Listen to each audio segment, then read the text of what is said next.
नमस्कार सभी को, आप सभी का स्वागत है आपके अपने चैनल आरजीसीए ज्ञान के ऊपर। हम लोगों ने कंपनीज अकाउंट की कुछ क्लासेस की थी, जिसमें हमने लास्ट क्लास में पढ़ा था कि शेयर्स कैश के अलावा भी क्या इशू किए जा सकते हैं। फॉर एग्जांपल, किसी पर्सन को कंपनी ने शेयर्स इशू कर रहे हैं, लेकिन वो पर्सन कैश नहीं देना चाहता, बदले में कोई प्रॉपर्टीज देना चाहता है, या फिर कोई सर्विसेज दी जाती हैं, उसके बदले में भी शेयर्स की तरह पेमेंट कर सकती है कंपनी शेयर्स की फॉर्म में। कंपनी अपना पैसा ना निकालने की बजाय कंपनी अपने शेयर्स उस पर्सन को दे देती है। अगर सामने वाले पर्सन जो कि रिसीवर है शेयर्स के, वो अगर इंटरेस्टेड हैं उस डील के अंदर, अगर उनको कंपनी के प्रोस्पेक्टिव इम्प्रूवमेंट, प्रोस्पेक्टिव इंक्रीज नज़र आता है शेयर्स के अंदर, उनको लगता है कि इस कंपनी में इन्वेस्ट करना सही होगा, तो वहाँ पर वो पर्सन शेयर्स को रिसीव कर लेते हैं कैश के बजाय।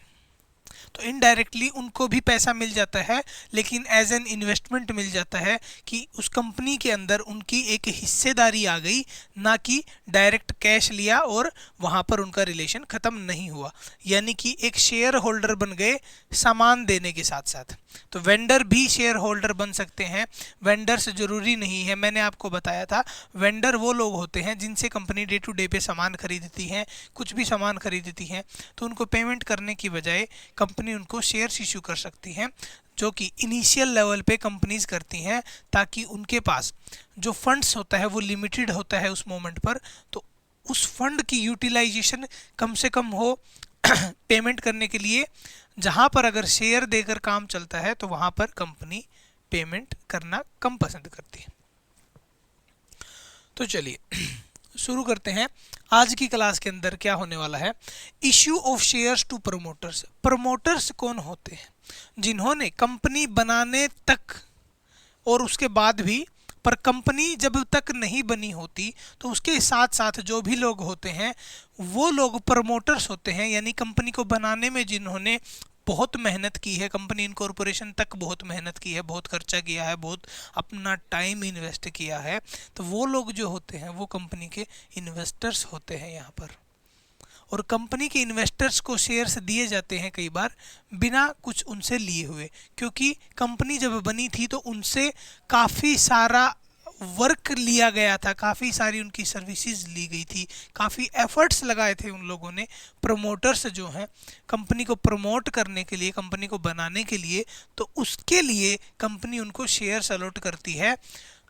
अब चलिए थियोरिटिकल बातें क्या लिखी हैं बुक्स के अंदर, कैसे होता है वो भी जान लीजिए, जिससे कि आपको आसानी हो जाए समझने के लिए।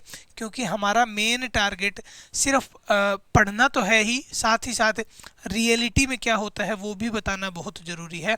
अदरवाइज सिर्फ बुक क्रैम करने से वो वाली नॉलेज कभी आ ही नहीं सकती। तो चलो भी, issue of shares to promoters, heading देख के साफ साफ पता लग रहा है कि शेयर्स इश्यू किए गए हैं प्रमोटर्स जो थे उनको। A company can issue shares to its promoters in return for their services. अगर जो प्रमोटर्स हैं उन्होंने कोई सर्विस दी है कंपनी को towards the creation and establishment of company, company को बनाने के लिए या कंपनी को इस्टेब्लिश करने के लिए जो भी सर्विसेज दी थी प्रमोटर्स ने, उसके बदले में प्रमोटर्स को पैसे देने की बजाय कंपनी शेयर्स इशू कर देती है। एंड कंपनी के जो पहले शेयर होल्डर होते हैं वो प्रमोटर्स ही होते हैं, क्योंकि वही लोग इन्वेस्ट करते हैं, उन्हीं का एक बिलीव सिस्टम है, उन्हीं को उस कंपनी के अंदर एक फ्यूचर प्रोस्पेक्ट दिखाई दिया है, इन्वेस्टमेंट अपॉर्चुनिटी दिखाई दी थी, इसीलिए उन्होंने कंपनी की फॉर्मेशन की थी। It is the promoter's effort that play a major role. Promoters के जो एफर्ट्स लगे थे वही मेन रोल अदा किया है in the creation of the company and it's goodwill, यानी कंपनी को जब बनाया तो जो प्रमोटर्स के एफर्ट थे उन्हीं की वजह से कंपनी की एक गुडविल बनती है, कंपनी का एक नाम बनता है।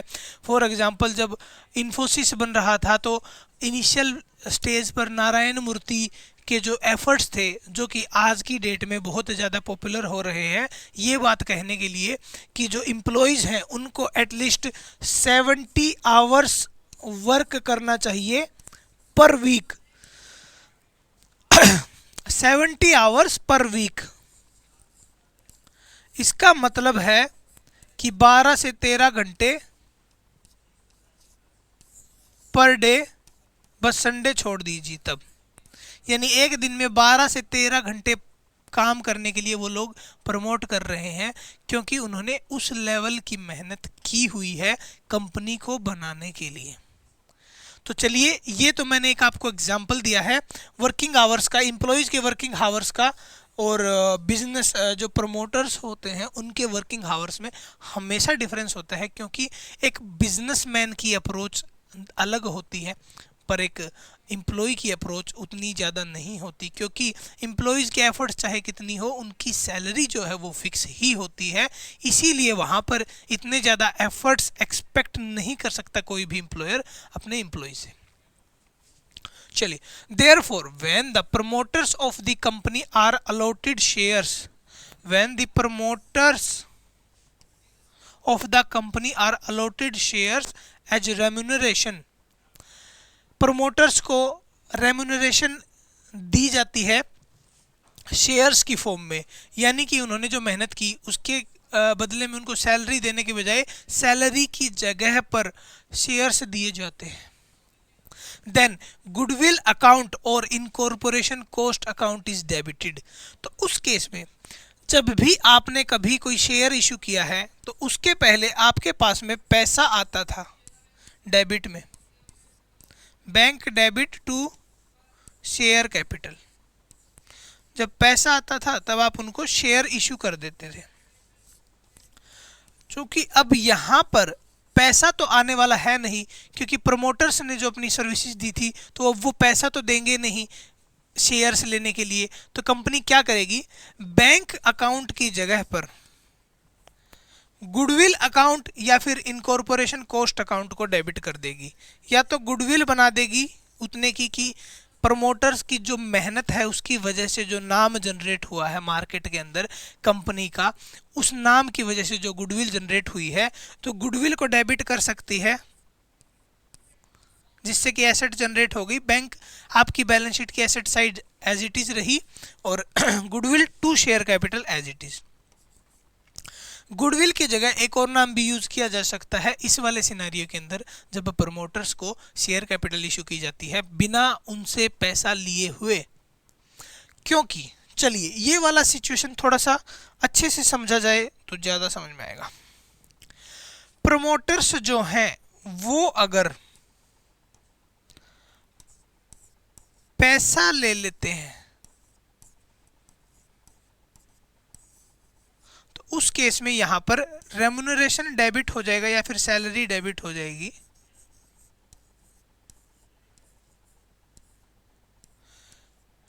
खर्चा हुआ कंपनी का तो डेबिट हुआ, तो ये चीज इनको पे करनी पड़ेगी कंपनी को।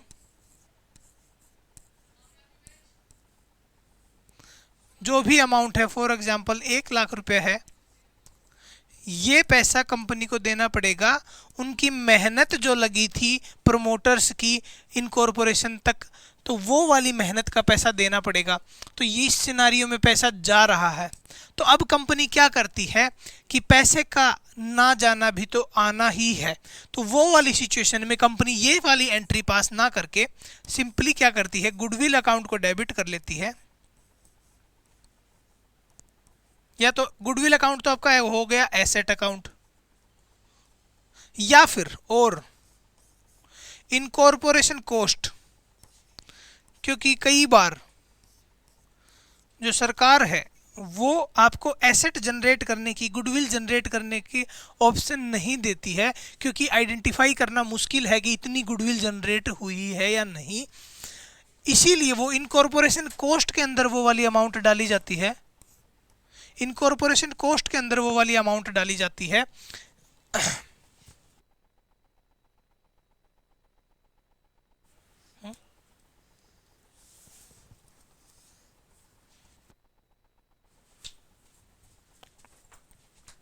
तो यहां पर इनकॉर्पोरेशन कॉस्ट, अगर हम रेम्यूनरेशन को डेबिट करते तब भी बात सेम थी, और अगर इनकॉर्पोरेशन कॉस्ट को डेबिट किया जा रहा है तब भी सिचुएशन सेम ही है यहां पर। उसके बदले में बस यहां पर शेयर कैपिटल आ जाएगा।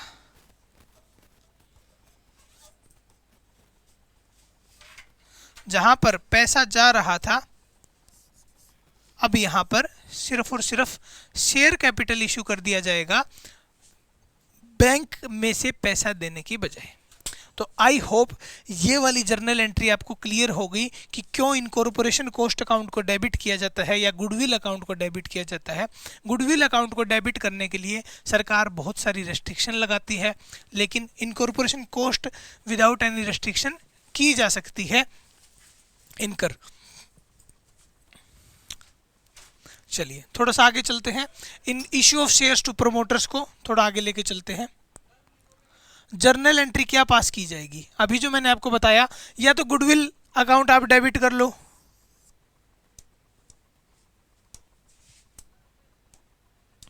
या तो गुडविल अकाउंट आप डेबिट कर लो, या फिर इनकॉर्पोरेशन डेबिट कर लो। इनकॉर्पोरेशन कॉस्ट अकाउंट को डेबिट कर दो। अमाउंट मान लेते हैं 1 लाख और to share capital 1 lakh. 1 lakh की उनको कॉस्ट देनी थी, तो पैसा देने की बजाय हमने उनको शेयर कैपिटल दे दिया। अब आगे इसमें चेंज क्या हो सकता है? जो शेयर कैपिटल है, शेयर कैपिटल अगर एट पार हो रही है, यानी कि कोई प्रीमियम उसमें इंक्लूड नहीं है, तो सीधी सीधी यही जर्नल एंट्री हो जाएगी जो यहाँ पर लिखी हुई है। लेकिन अगर प्रीमियम भी है, फॉर एग्जाम्पल उनको टोटल 1 लाख रुपए की अमाउंट हमको देनी थी, शेयर का प्राइस है 50 रुपये और 50 रुपये प्रीमियम का प्राइस है, तो शेयर को कैपिटल यहाँ पर 50,000 से क्रेडिट हो जाएगी। चलिए आगे बताता हूँ। शेयर कैपिटल 50,000 से क्रेडिट हो जाएगी, और उसके बाद में अगर सिक्योरिटी प्रीमियम भी है तो 1 लाख टोटल डेबिट एंड 50,000 से क्रेडिट, 50,000 से और 50,000 से क्रेडिट प्रीमियम।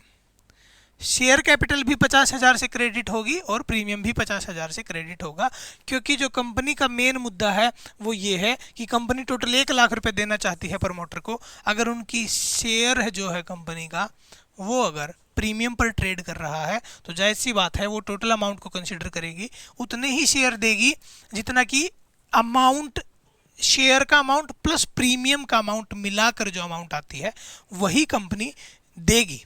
चलिए, underwriters, issue of shares to underwriters. ये अंडर राइटर कौन होते हैं?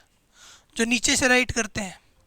जी नहीं, पर इसका मतलब यही है कि जब कंपनी पब्लिक को शेयर्स इश्यू करने जाती है उस समय पे अगर अंडर राइटर्स नहीं हो तो कंपनी के पास जो शेयर्स बच जाते हैं, कंपनी कई बार क्लेम ले लेती है अंडर राइटर से, उनको बदले में कमीशन भी देती है। ये एक अंडर राइटर है, ये हमारी कंपनी है। कंपनी जब शेयर्स इश्यू कर रही थी पहली बार, तो उन्होंने कहा अंडर राइटर को कि 20% शेयर की हमको गारंटी दे दो,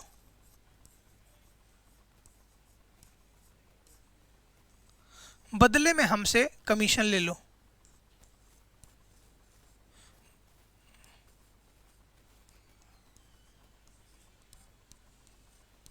ठीक है, तो अब अगर 20% ये नहीं बिकवा पाया शेयर्स, तो बाकी शेयर इनको खुद को खरीदने होंगे, इनको खुद को खरीदने होंगे बाकी जो शेयर हैं, और अगर इन्होंने बाकी जो शेयर खरीदे हैं उन पर भी कमीशन देगी कंपनी इनको, यानी इनको वो वाला शेयर, नेट कॉस्ट इनके पास कम हो जाती है जब इनको कमीशन मिलता है शेयर की कॉस्ट। चलिए Underwriting is an agreement in which companies enter before the issue and are brought before the public. यानी जो अंडरराइटिंग एजेंसी होती है तो वो शेयर्स पहले ही खरीद लेती है, जब तक पब्लिक के पास में शेयर पहुंचता है उससे पहले ही एक बल्क अमाउंट खरीद लेती है, एंड उसके बाद वो अपने से सेल आउट करते हैं उस शेयर्स को मार्केट के अंदर. It is done so that if the shares or debentures are not taken up by the public in full, अगर public in full, public fully subscribe नहीं करती है शेयर्स को, तो अंडरराइटर्स जो है will have to take up and pay for such part.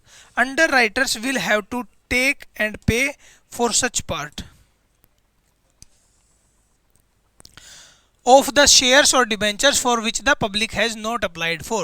तो अगर अंडर राइटर ने गारंटी किया है कि 20% शेयर वो बिकवाएंगे और नहीं बिकवा पाए तब वो खुद खरीदेंगे.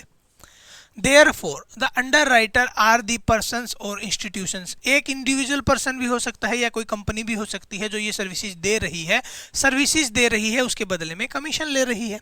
Who or which guarantee or undertake the issue. Guarantee word आ गया है दोस्तों, या फिर जो गारंटी अंडरटेक करती है for the guarantee given by the underwriters और the services rendered by them, they charge company with an agreed commission. Commission भी आ गया है जो मैं बार बार यूज कर रहा था, नॉन एज अंडरराइटिंग कमीशन. तो कंपनी जो बदले में उनको एक अमाउंट पे करती है उसको अंडरराइटिंग कमीशन कहा जाता है. Instead of paying cash for the commission, जब यहां पर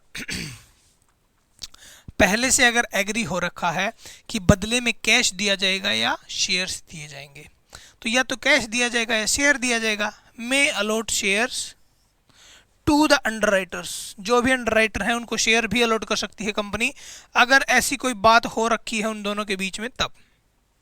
चलिए, making the commission payable to underwriter. कोई भी खर्चे की एंट्री हम लोग कैसे डालते हैं? Commission debit to commission payable. Payable कोई भी पार्टी है उसको क्रेडिट कर सकते हैं. यहाँ पर कमीशन हमने डेबिट कर दिया, कमीशन के साथ में एक वर्ड और जोड़ दिया, अंडरराइटिंग कमीशन. भाई किस चीज़ का कमीशन है? अंडरराइटिंग कमीशन है. टू अंडरराइटर क्रेडिट कर दिया हमने. कमीशन पेएबल कर सकते थे या जिस पार्टी है जो पार्टी, उस पार्टी के नेम से हम उसको क्रेडिट कर देंगे. भाई इतना खर्चा है और इस पर्सन को वो देना है, जब दे देंगे तब वो एडजस्ट हो जाएगा. तो यहाँ पर अब जब पेमेंट कर रहे हैं तो अंडरराइटर अकाउंट को डेबिट कर दिया, जो मैंने यहाँ पर क्रेडिट किया था अब उसको डेबिट कर दिया, बाद में शेयर कैपिटल अकाउंट से दे दिया. या तो यहाँ पर जनरली बैंक आता, लेकिन उन दोनों के बीच में, कंपनी और अंडरराइटर के बीच में एक एग्रीमेंट हो रखा था, एक सहमति हो रखी थी, जिसमें वो दोनों एग्री थे कि जब शेयर इशू, जब कमीशन पे किया जाएगा तब आपको पेमेंट कैश में ना करके शेयर से दिए जाएंगे. तो ये वो वाला केस भी है कि issue of shares for payment other than cash. ये वाला भी एक सिनारियो है जो आपको समझ आ रहा होगा. अगर पार पे इशू होता है तो सिर्फ शेयर कैपिटल दे दी जाती है, और अगर प्रीमियम पे है तो शेयर कैपिटल के साथ साथ प्रीमियम भी दे दिया जाता है. इसको बताने के लिए अलग से कुछ करने की ज़रूरत नहीं है. तो ये था एक पूरा कॉन्सेप्ट आपका इश्यू ऑफ शेयर्स का. अंडरराइटर्स को क्या कैसे करते हैं, प्रोमोटर्स को कैसे इशू करते हैं. तो ये आई थिंक बहुत ज़्यादा कुछ बड़ा हवा नहीं है, सिंपल सा टॉपिक है, करोगे हो जाएगा. चलिए इसी के साथ मिलते हैं नेक्स्ट क्लास में एक बहुत ज़्यादा इंटरेस्टिंग टॉपिक्स के साथ में, जो कि आपको समझने हैं, मुझे समझाने हैं. तो जुड़े रहिए अपने इस चैनल आरजी1 के साथ में.